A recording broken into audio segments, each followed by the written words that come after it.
¿Qué tal? Buenas tardes.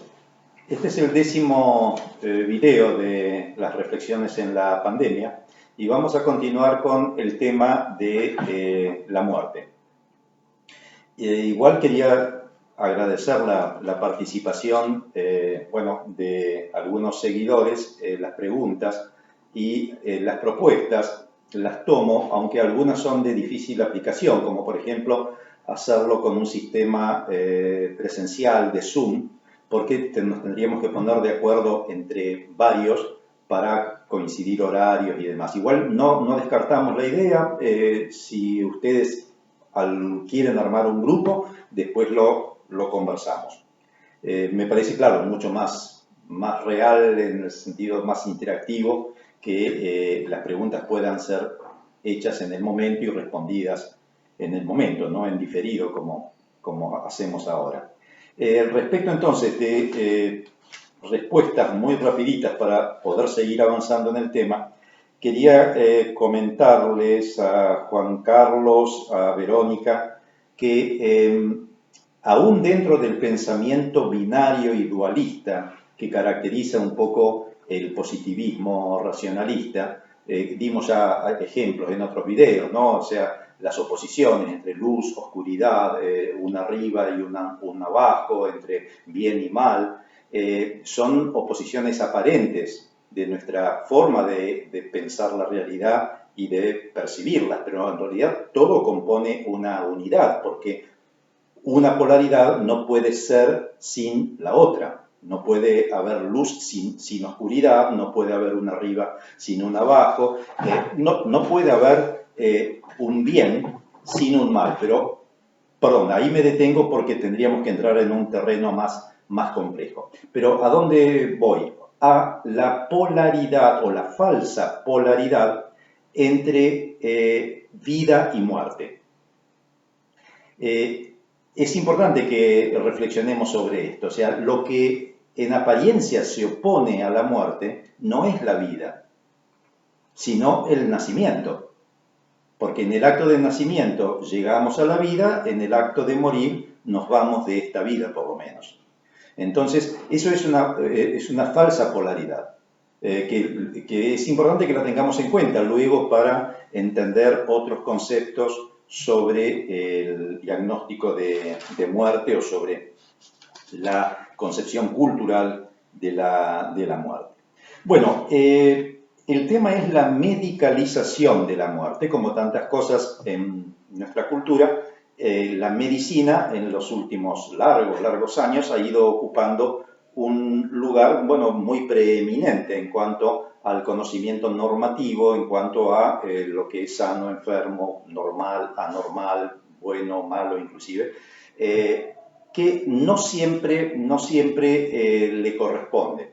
Con el tema de la muerte en particular, sí estamos en una cultura muy medicalizada donde prácticamente, creo que lo mencionamos, la muerte natural ha dejado de existir y eso cambió por una muerte que la denominan muerte intervenida, ¿no? Los bioeticistas y los estudiosos de este tema. O sea que prácticamente la mayoría de las personas se mueren en un ámbito hospitalario, técnico, con todo lo que sabemos que eso puede derivar en una sobreactuación o en una distanasia, ¿no? Que es la invasión tecnológica en el momento de la agonía, y que va un poco en contra de principios de la bioética y de la ortotanasia, que sería un buen morir, sin entrar mayormente en detalles. Pero sí dijimos que la muerte, a través de la medicina, era un hecho cultural, porque aún el diagnóstico de muerte proviene de una convención cultural para una época y una sociedad determinada. De hecho, que a principios del siglo pasado el diagnóstico de muerte se hacía a través de la cesación de la función respiratoria. Cuando una persona dejaba de respirar, se la consideraba clínicamente muerta. Luego, por precisamente el avance de la medicina, el mayor acceso que la gente tenía, los enfermos, a ámbitos de asistencia médica, científica, el diagnóstico de muerte se configuró a través del cese de la función cardiovascular. O sea, que criterio de muerte respiratoria cambió al criterio de muerte cardíaca. O sea que es necesario el cese de la función cardíaca para ser considerado muerto hasta un momento determinado, que fue en 1967, cuando Christian Barnard, en Ciudad del Cabo, hace el primer trasplante cardíaco. Ustedes saben, los que no están en el ámbito de la salud, deben saber también que para que sea exitoso un trasplante de un órgano, como es el corazón, ese órgano tiene que estar vital, en muy buen funcionamiento y por lo tanto, concretamente, latiendo. Cuando Christian Barnard hace el trasplante cardíaco, saca el corazón latiendo del donante para implantarlo en el receptor. Desde el punto de vista ético y aún jurídico, lo que estaba haciendo era cometiendo un asesinato, un homicidio, porque le estaba quitando el corazón funcionante a una persona para dárselo a otra persona. Y por eso, por supuesto, como en todas las épocas, hubo opinólogos, movimientos de protesta, de oposición, de disenso, y algunos lo consideraban a Christian Barnard un héroe de la medicina moderna y otros lo consideraban un asesino.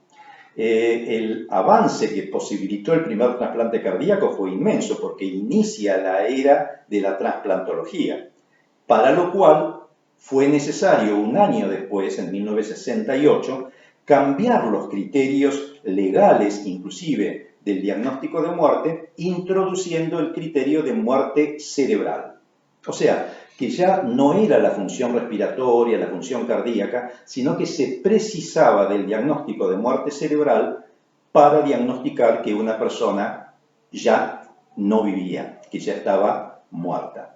Por supuesto que el criterio de muerte cerebral en realidad es un criterio utilitarista, un criterio que se aplica fundamentalmente en relación con los trasplantes de órganos. Si no, el diagnóstico se sigue haciendo a partir del paro cardíaco irreversible, y como todos ustedes saben, pero igual sigue existiendo un doble estándar. O sea, si el paciente va a ser donante de órganos, entonces el criterio es el de muerte cerebral. Si el paciente no es donante de órganos, el criterio es de muerte cardíaca. Este ejemplo es solamente para remarcar que la muerte, el diagnóstico de muerte, es una convención social, científica, cultural, como lo quieran llamar, pero la persona que está muerta acá no está muerta en una cultura islámica o aún en una cultura budista tibetana, y aún en países que directamente han rechazado el criterio de muerte cerebral. Por eso, esto que puede sonar así muy paradójico, en el sentido de que sí, quien está muerto acá no está muerto allá. O sea que la bioética, como dijimos en algún momento, por supuesto, está inmersa en una cultura y se atiene a convenciones culturales. Entonces, si traemos este criterio a la actualidad, en este momento una situación de crisis social por la pandemia, dijimos ya también que desplaza o por lo menos pone en suspenso los principios de la bioética que tanto costó establecer desde la década del 70 en adelante, ¿no? Esos 4 principios de autonomía, respeto por la decisión de la persona, de no maleficencia, de no causar daño ni psicológico, ni físico, ni espiritual a un ser humano, la obligación de la beneficencia, de hacer el bien para el otro, siempre y cuando yo no lo esté obligando al otro a aceptar el bien que yo le quiero hacer, y el principio de justicia, que es utilizar sanamente, racionalmente, los recursos que la medicina tiene.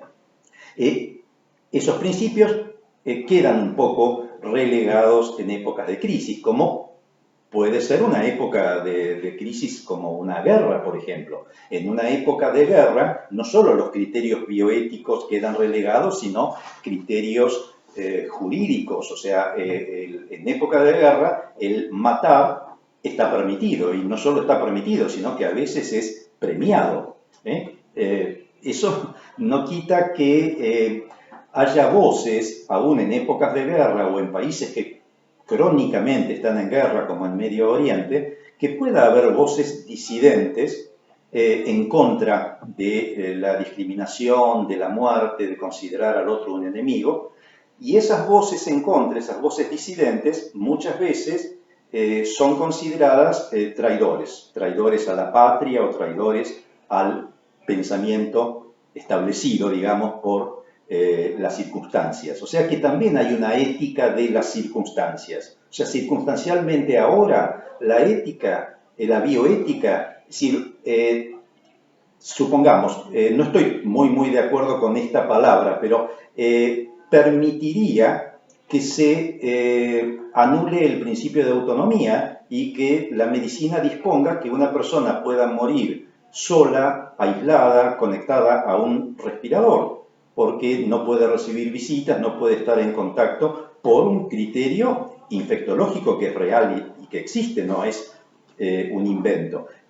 Por eso no entramos en polémica sobre si está bien o está mal, pero sí es necesario que nos lo planteemos, porque esto puede servir, y aún con algunas disidencias, en una época de crisis. Pero el principio de la bioética sigue existiendo, aunque no se lo aplique. O sea, el mandamiento de no matar sigue existiendo aún en época de guerra, aunque no se lo aplique y aunque bombardear una ciudad no parezca muy ético o muy bioético.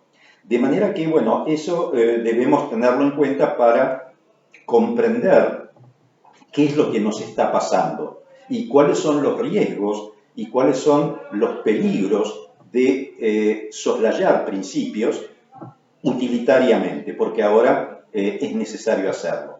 Funcionalmente, tal vez pueda ser que haya que aplicarlos, pero de ninguna manera debemos olvidarnos de cuestiones tan fundamentales como el respeto por la dignidad humana.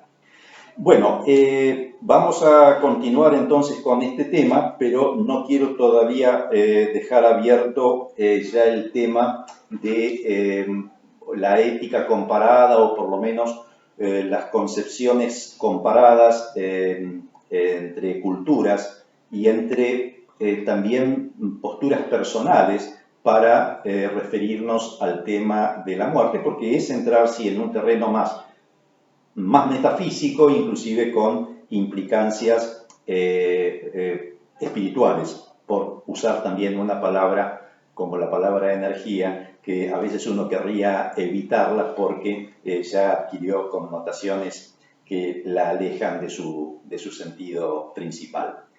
Antes de terminar este videito, también te quiero responder una pregunta a Jorge.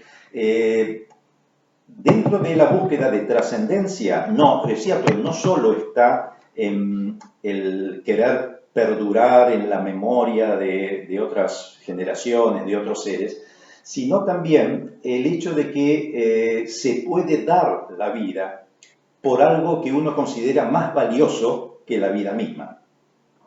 ¿Se entiende eso? O sea que ha habido muchos ejemplos, por tomar un ejemplo paradigmático, la muerte de Sócrates, que él toma la cicuta, acepta la muerte porque lo hace en función de ideales que considera más valiosos que su propia vida. Podía haberse ido al exilio, se podría haber escapado, pero todo eso para un ateniense de su época era algo indigno. De manera que él prefirió la muerte a eludirla por una cuestión, bueno, de conveniencia personal. No hace falta irse 2500 años atrás. Hay mucha gente que da la vida por una causa o que da la vida por otra persona, por otro ser. O sea, en la historia cotidiana hay personas que dan su vida por algo que consideran más valioso y más noble. Independientemente que alguien después juzgue si esa causa por la cual dio la vida era una buena o una mala causa. No estamos analizando eso, pero sí teniendo en cuenta que se puede dar la vida por algo que uno considera más más valioso. O sea que la vida en sí misma es un valor, no creo que no cabe duda, pero tal vez no sea un valor en sí misma, sino que tiene la posibilidad de estar en función de algo más allá de la vida, y a eso es que llamamos trascendencia. Bueno, basta por hoy, nos seguimos encontrando en el próximo video. Gracias.